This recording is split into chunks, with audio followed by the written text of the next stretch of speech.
Chapter 1. The Exploits. 1. The Gaslighting Matrix. Let's start with the most destructive psychological virus in human history, gaslighting. Named after a 1938 play, gaslighting is a form of psychological abuse where a person systematically undermines your perception of reality. How does it work in the real world?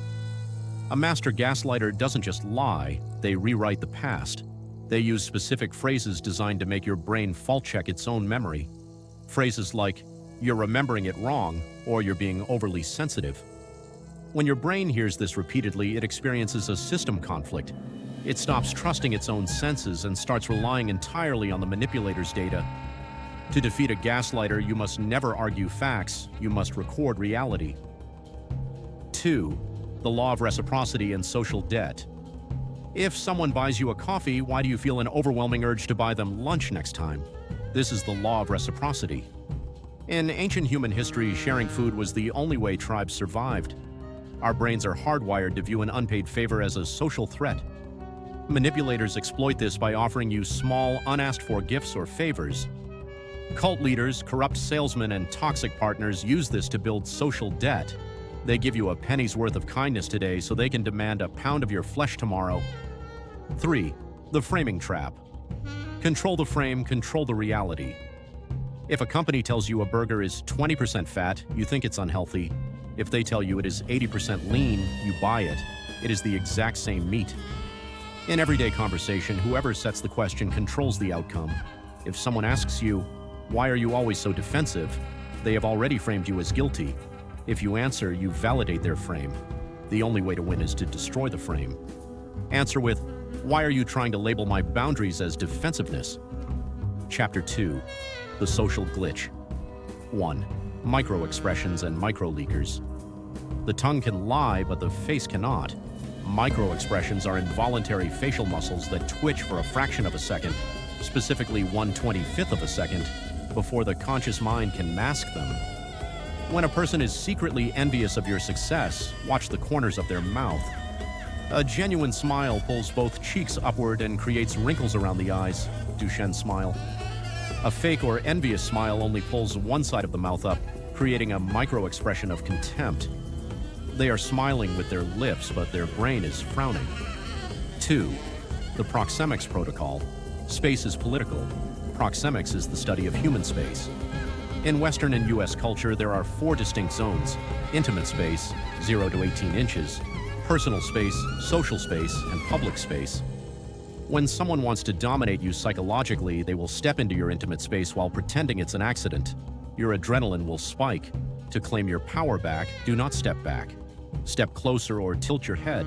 Show their brain that your perimeter cannot be breached. 3. Verbal tracking, the pronoun. Hack. Listen to the pronouns people use.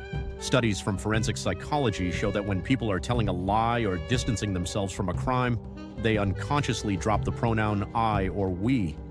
If a partner says the car got scratched instead of I scratched the car, they are mentally removing themselves from responsibility. Lies require high cognitive load, and the brain naturally tries to protect itself from guilt by changing the language code. Chapter 3. Cognitive overrides. 1. The dopamine detox protocol. We have talked about how others hack you. Now let's talk about how to hack yourself. You are not lazy, you are simply flooded with cheap dopamine.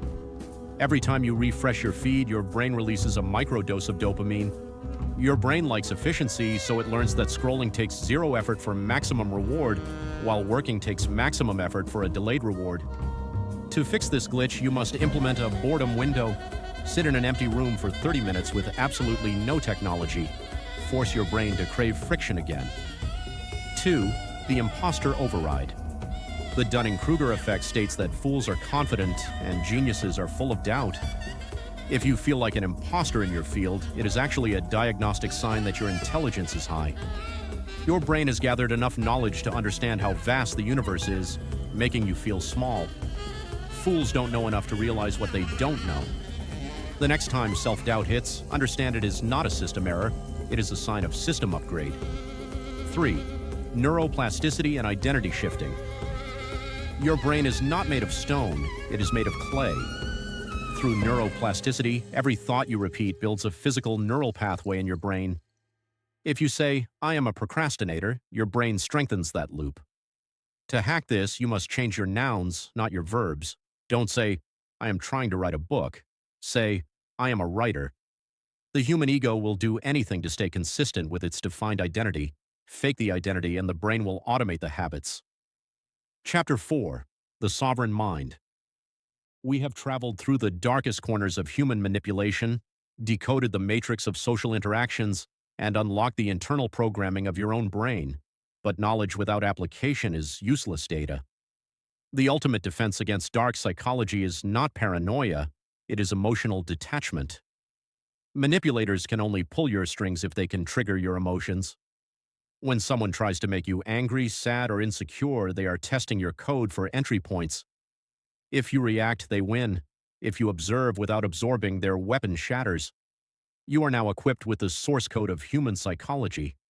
You see the strings, you see the puppet masters. The matrix has no power over an aware mind. If you watch this entire hour, your processing power is superior to 99% of the population. Log your completion by typing architect in the comments below.